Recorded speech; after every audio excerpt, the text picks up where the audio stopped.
بسم الله الرحمن الرحيم. ولا تقولوا لمن يقتل في سبيل الله أموات بل أحياء ولكن لا تشعرون. ولنبلونكم بشيء من الخوف والجوع ونقص من الأموال والأنفس والثمرات وبشر الصابرين الذين إذا أصابتهم مصيبة قالوا إنا لله وإنا إليه راجعون. أولئك عليهم صلوات من ربهم ورحمة وأولئك هم المهتدون.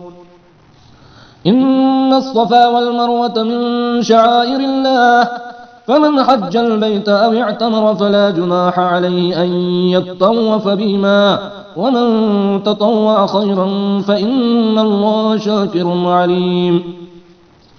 إن الذين يكتمون ما أنزلنا من البينات والهدى من بعد ما بيناه للناس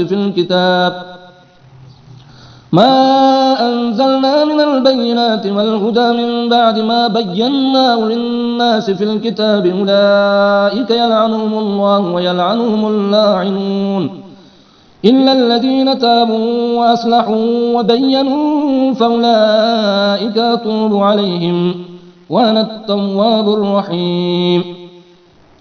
إن الذين كفروا وماتوا وهم كفار أولئك عليهم لعنة الله والملائكة والناس أجمعين خالدين فيها لا يخفف عنهم العذاب ولا هم ينظرون. وإلهكم إله واحد لا إله إلا هو الرحمن الرحيم.